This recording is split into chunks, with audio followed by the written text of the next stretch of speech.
Bien, ¿cómo vamos hasta ahí? Sí, luego tenemos este tema del metabolismo de la fructosa. Bueno, en cuanto a lo que es este tema de la fructosa, vemos que en la glucólisis puede ser incorporado, ¿sí? Como la fructosa que pasa a fructosa 6-fosfato y luego directamente incorporado a la glucólisis. En el hígado, ¿sí? La fructosa más ATP y en presencia de magnesio va a pasar a fructosa 1-fosfato más ADP. La fructosa 1-fosfato, que acá tenemos en forma lineal, la 1-fosfato, ¿sí? A través de la fructosa 1-fosfato aldolasa, como es una aldolasa, va a haber una ruptura de esta molécula. Y por un lado me va a dar la dihidroxiacetona fosfato y por otro lado el gliceraldehído. Ese gliceraldehído, ¿sí? En presencia de ATP y magnesio, va a pasar a gliceraldehído 3-fosfato y ADP. O sea, esta dihidroxiacetona fosfato y este gliceraldehído 3-fosfato que veíamos al final de la, y se pueden incorporar en la glucólisis, ¿sí? Tanto en la glucólisis como en la gluconeogénesis. O sea, es la forma en que la fructosa se incorpora a las vías metabólicas. Esta forma sería a través de la formación de la fructosa 1-fosfato y con la actividad de acá sería una quinasa, obviamente, aquí también la actividad de una quinasa, va a pasar a fructosa 1-fosfato, por la actividad de la fructosa 1-fosfato aldolasa, ¿sí? Se va a romper y va a dar esta que nosotros veíamos, si recordamos, ¿sí? Y recordamos donde en la etapa de la glucólisis hemos visto tanto, ¿sí? Que son estas, la gliceraldehído 3-fosfato y la dihidroxiacetona fosfato, ¿sí? Esta molécula, que pueden formarse, como vimos entonces, a partir de la fructosa. Y que eso puede darse, ¿sí? La fructosa, a partir de sabemos que a partir de la sacarosa, porque la sacarosa se desdobla en fructosa y en glucosa. Entonces la glucosa seguirá la glucólisis en forma normal, pero la fructosa puede ser incorporada de dos maneras, ¿sí? Como fructosa 6-fosfato directamente a la glucólisis o como fructosa 1-fosfato, dando estos dos componentes de 3 carbonos, incorporándose también a la glucólisis o gluconeogénesis. Bien. Me faltaba muy poquito, pero bueno, no terminamos ahí, sino que como dice ahí, continuará. Así que interrumpimos hace rato por el tema de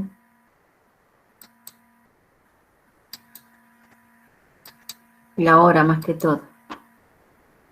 Dejamos de presentar.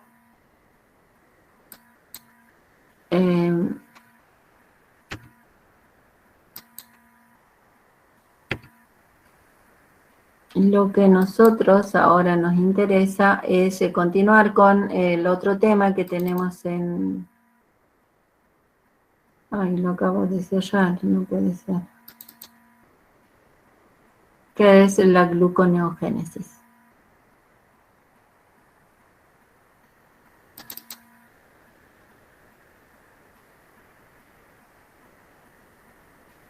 Vamos a presentar.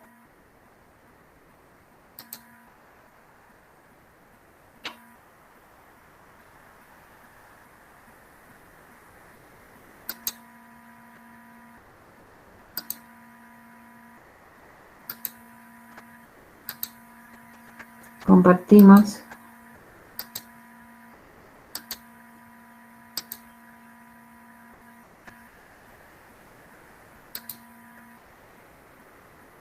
Bien, gluconeogénesis es lo que sigue. Y cuando nosotros hablamos de gluconeogénesis, nos referimos a que podría ser el proceso inverso de la glucólisis, pero no es tan sencillamente como el proceso inverso de la glucólisis, porque si no ya no tendría sentido que lo demos, decimos es la inversa de la glucólisis y ya está así. Bueno, entonces vemos que la glucólisis es un proceso, ¿sí?, mediante el cual se forma, ¿sí?, glucosa a partir de otros componentes. O sea, la gluconeogénesis significa glucoformación de azúcar nuevo, ¿sí? Entonces, ¿qué es lo que pasa? El cerebro humano requiere más de 120 gramos de glucosa al día, y si no es incorporada directamente por las otras vías, tiene que existir, sí, una forma de glucosa para aportar, por ejemplo, al cerebro, entre otros tejidos que requieren de la glucosa, ¿sí? O sea que va a requerir tanta la glucosa que necesita el cerebro que va a requerir más o menos aproximadamente la mitad de toda la glucosa que se encuentra almacenada como glucógeno tanto en músculo como en el hígado, ¿sí?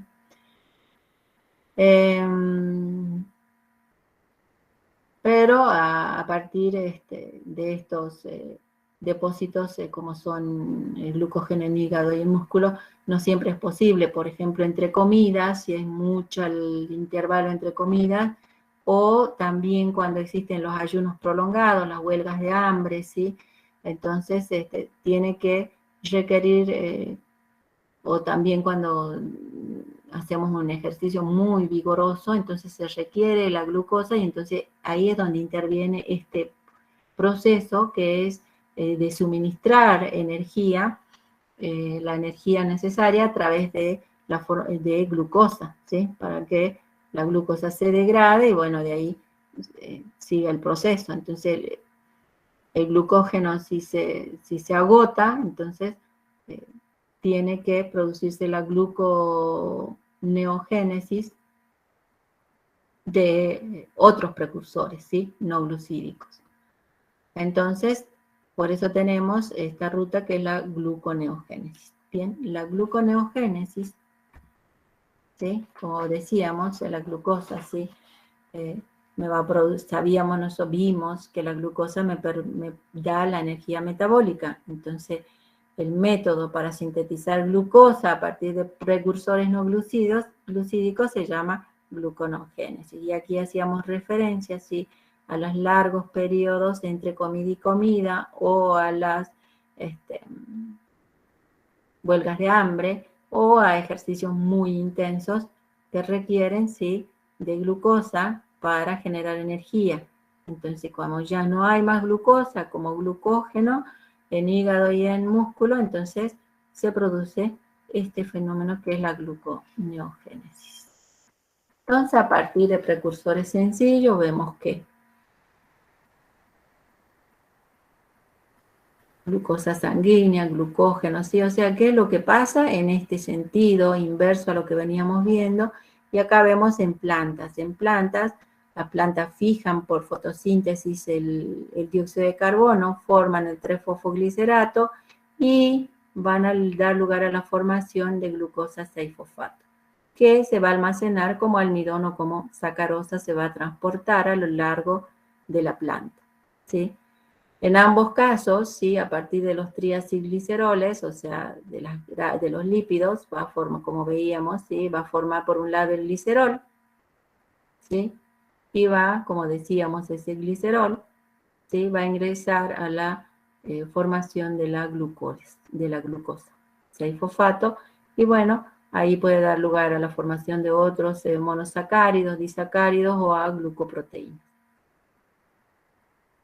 Los aminoácidos también diferentes aminoácidos pueden ser incorporados en diferentes etapas del ciclo de Krebs y luego de ahí formar el fosfenolpiruvato y el fosfenolpiruvato como glucosa, siempre va a formar la glucosa 6-fosfato, y también puede seguir estas tres vías, que es glucoproteína, disacárido o también otros monosacáridos. Y luego, como veíamos nosotros, si en la glicólisis este sería el proceso inverso, la gluconeogénesis, el lactato que va a pasar a piruvato, el piruvato va a ingresar al ciclo de Krebs, va a formar el fosfenolpiruvato, nuevamente la glucosa 6-fosfato, y va a almacenarse como glucógeno o se va a transportar como glucosa, ¿sí?, a los sitios donde sea requerido. Como por ejemplo decíamos el cerebro, sí que necesita de esa glucosa, o también en los músculos en actividades muy intensas. Bien, eso es en animales, la última que vimos. Y aquí vemos las rutas opuestas de la glucólisis, o sea que también la gluconeogénesis se va a dar en 10 etapas. Bueno, en realidad en 11, porque acá vamos a ver cuáles son las diferencias, ¿sí? Y vemos que la glucólisis, ya habíamos visto, glucosa 6-fosfato, no vamos a repetir todo lo que está con este color rojizo, no sé si es rojo o guindo. Sí, a partir de la glucosa se van a formar 2 moléculas de piruvato al final. Eso ya vimos. Y la gluconeogénesis, que es este proceso inverso que está en azul, vemos que tiene una primera etapa donde está la conversión de piruvato, ¿sí?, en fosfoenolpiruvato. PEP, por ahí lo van a encontrar. PEP, PEP. ¿Sí? Esto es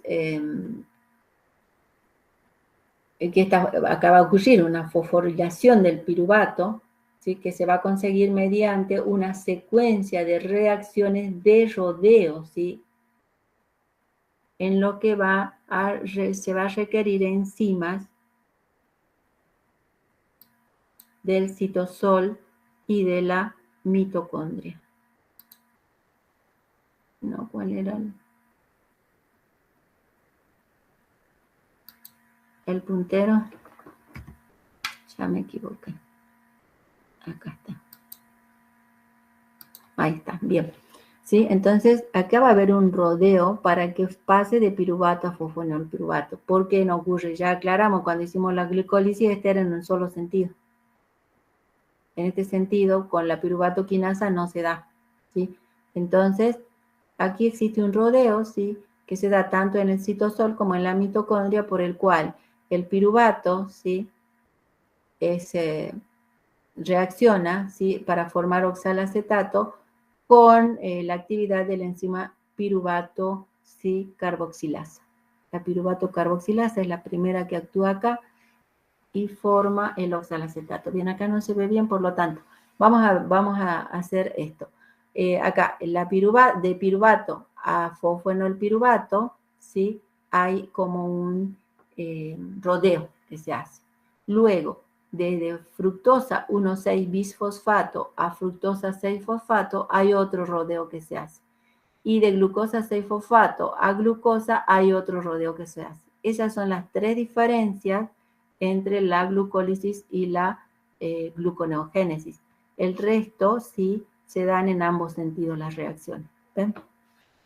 Vamos a ver esta primera reacción, que es como vemos acá, esta es la glucólisis y esta es la gluconeogénesis. Para la gluconeogénesis, el piruvato más dos moléculas, el piruvato reacciona por la actividad de la piruvato carboxilasa en presencia de ATP. El ATP cede tanto energía, vimos que el ATP da energía, libera energía en las reacciones acopladas para que se produzcan y se forma el oxalacetato.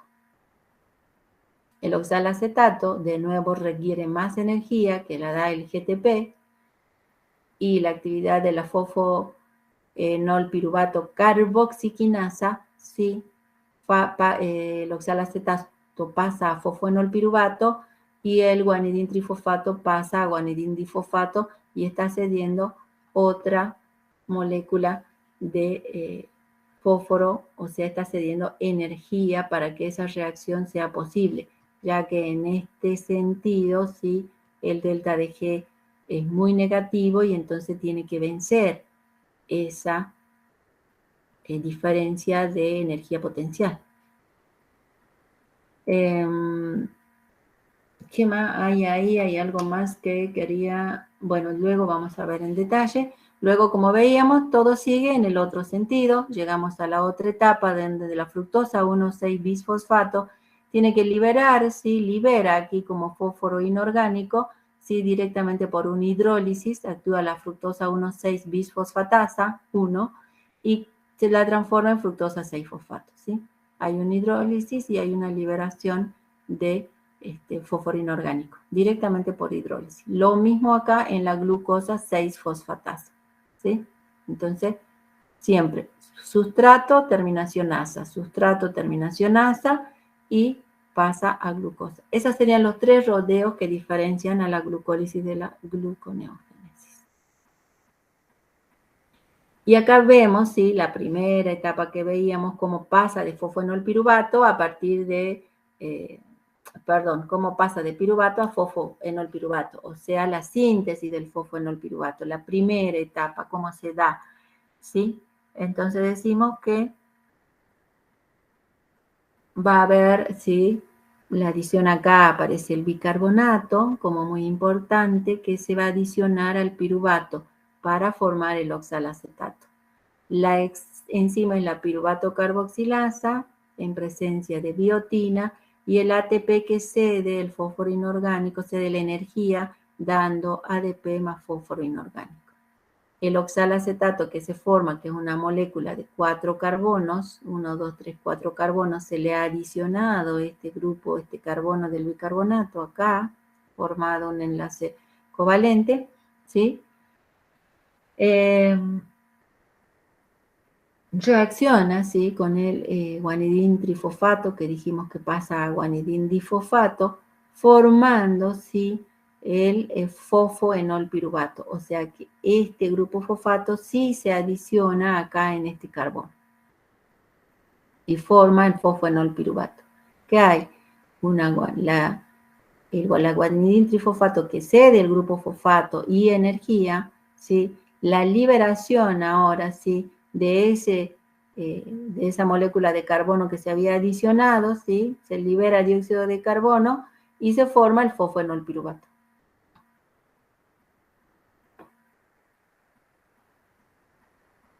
O sea, tiene que haber el aporte. Y ahí habla de la biotina, ¿sí? Ustedes ven acá aparece la biotina. Y la biotina es una coenzima que está acá, que tiene al final un brazo, sí, todo sería la biotina, una coenzima que tiene un brazo de lisina. Ese brazo toma del bicarbonato, sí, este grupo carboxilo, sí, con la energía que le da el ATP, más fósforo inorgánico, y lo lleva de un sitio al otro sitio, que lo lleva al piruvato y forma el oxalacetato. Esa es la forma en que actúa la biotina. A través de la estructura de este aminoácido que es la lisina, lo lleva del sitio 1 al sitio 2, que es del piruvato, que el piruvato reaccione con esta molécula de grupo carboxilo, ¿sí? Y forme el oxalacetato. Esa es la biotina. Las rutas alternativas para ese piruvato y al fosfoenolpiruvato. Esto parece tan repetitivo, pero bueno, el piruvato, como decíamos, para pasar a fosfoenolpiruvato, ¿sí? El piruvato está en el citosol, ¿sí? El fosfoenolpiruvato también está en el citosol, pero debe pasar por la mitocondria, ¿sí? El piruvato ingresa a la mitocondria, ¿sí? Por la piruvato carboxilasa más dióxido, forma el oxalacetato. Como dijimos, el oxalacetato no puede salir de la mitocondria, por lo tanto debe pasar a malato, por la malato deshidrogenasa. Y aquí sí hay una transformación, NA, que es importante. El NA reducido pasa a su forma oxidada. Cuando pasa a malato, sale de la mitocondria como malato y de nuevo pasa a oxalacetato. Pero de malato a oxalacetato hace que el NAD que está en su forma oxidada pase a su forma reducida. Y aquí esto es lo importante, la formación de esta forma reducida para mantener sus niveles en el citosol, que no baje el nivel de esta forma reducida en el citosol. Y luego ese oxalacetato, por la carboxiquinasa, como bien vemos, liberación de dióxido, pasa a fosfoenolpiruvato. ¿Sí? Ese es cuando es a partir del piruvato. Si no es a partir del piruvato, es a partir del lactato. El lactato pasa a piruvato, ¿sí? Y aquí se produce esto, que es la formación de NAD reducido. Entonces, por eso es que el lactato pasa a piruvato, el piruvato ingresa, ¿sí? Pero aquí directamente el piruvato se forma oxalacetato y se forma el fosfoenolpiruvato dentro de la mitocondria y se libera como fosfoenolpiruvato.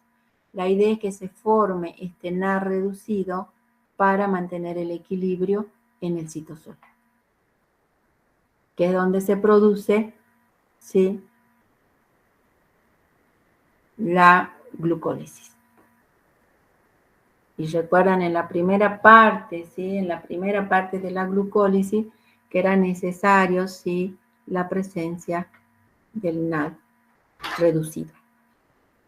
Entonces luego tenemos, bueno, aquí esto es ya un poquito de de lo que continúa, digamos, que es lo que pasa luego de la gluconeogénesis, o sea, la formación de la glucosa. Puede sintetizarse almidón, ¿sí? Y bueno, vamos viendo cómo acá, ¿sí?, a través de una ADP-glucosa va adicionando, ¿sí?, moléculas de glucosa, cómo se van adicionando hasta hacer toda la formación del almidón. O la síntesis de la sacarosa, que para la sacarosa dijimos que vamos a necesitar la glucosa y la fructosa. Y aquí aparece el uridindifosfato, que era la coenzima que transportaba y formaba los disacáridos, ¿sí? Y bueno, se forma la sacarosa 6-fosfato, con el uridindifosfato se libera el grupo fosfato y queda la sacarosa. ¿Eso? Sí. Bueno, y acá la fructosa 2,6-bifosfato como regulador de la síntesis de la sacarosa, lo mismo, ¿sí? Que es lo que pasa en los cloroplastos y que pasa en oscuridad, ¿sí?, cuando la actividad de esta fructasa, o sea, la fructosa, ¿dónde está? Acá está la sacarosa, ¿sí? La formación de la sacarosa y cómo a través de la fotosíntesis puede pasarse, ¿sí?, a la acumulación de sacarosa. Esta es la gluconeogénesis, que sería acá, que pasa a fructosa 1,6-bisfosfato, a fructosa 6-fosfato y formación de sacarosa, ¿sí? Pero aquí está la actividad de esta enzima que vamos a ver cuando veamos fotosíntesis, que es lo que pasa en la oscuridad, ¿sí?, para la acumulación. Entonces, por ahora, también puede dar lugar a la formación de las cadenas de celulosa. Las glucosas se unen formando las microfibrillas y que forman parte de la pared celular. O sea, todos los procesos que pueden seguir a lo que es la formación de la glucosa. Bueno, y acá hay un último modelo propuesto para ver cómo las glucosas que se formaron en la gluconeogénesis van a dar lugar a la formación de la celulosa. Recuerden que por uniones beta 1,4, ¿sí?, se formaban, se unían luego estas cadenas formando microtúbulos y veíamos nosotros la forma de roseta de la celulosa.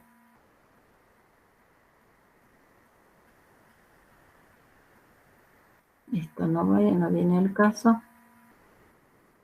Finalmente tenemos la conversión de ácidos grasos almacenados en sacarosa en semillas en germinación.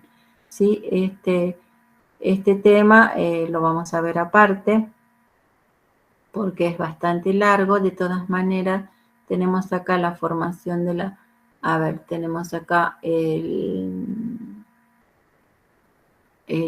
ciclo del gliosilato, ¿sí? De donde se forma el succinato. Esto vamos a ver en detalle. Se forma el succinato que ingresa al ciclo de Krebs, ¿sí? Se forma el oxalacetato forma en el citosol el fosfenolpiruvato como vimos, y el fosfenolpiruvato me puede dar fructosa 6-fosfato y glucosa 6-fosfato que se unen y forman lo que se conoce como sacarosa. Disacárido sacarosa, ¿sí? Esa es una síntesis. Y esto hay que ver en todo detalle el ciclo del glioxilato. También, sí, la conversión del glicerol, de los triacilgliceroles, como veíamos, sí, en el caso de las semillas en germinación. Los ácidos grasos que nosotros veíamos, glicerol, los 3 ácidos grasos, sí, se produce la hidrólisis por una lipasa, la actividad de la lipasa, se liberan los ácidos grasos, se liberan los 3 ácidos grasos y queda el glicerol. Ese glicerol, sí, con la glicerol quinasa, con ATP, que es el que se del grupo fosfato, se forma el glicerol 3-fosfato. Y el glicerol 3-fosfato, a través de la actividad de la glicerol 3-fosfato deshidrogenasa, acá como cada vez que vemos esto, nosotros pensamos en una deshidrogenasa. ¿Por qué? Porque va a pasar de su forma oxidada a su forma reducida, está recibiendo los protones, por lo tanto está deshidrogenando esta molécula. Entonces tenemos que pasa a la dihidroxiacetona-fosfato. Y este es uno de los 3 componentes que aparecen ahí en la parte central de la glucólisis, ¿sí? Bien, esto es cómo se une la parte de degradación de lípidos en el caso de semillas en germinación para la formación de la sacarosa, que es cómo se transporta, ¿sí? En las plantas los azúcares, ¿sí? Entonces, bien, acá tenemos la formación de la dihidroxiacetona fosfato. Y creo que ahí está. Bien. Vieron todas las vías que luego se pueden desprender a partir de lo que vimos, pero la idea es que veamos el tema de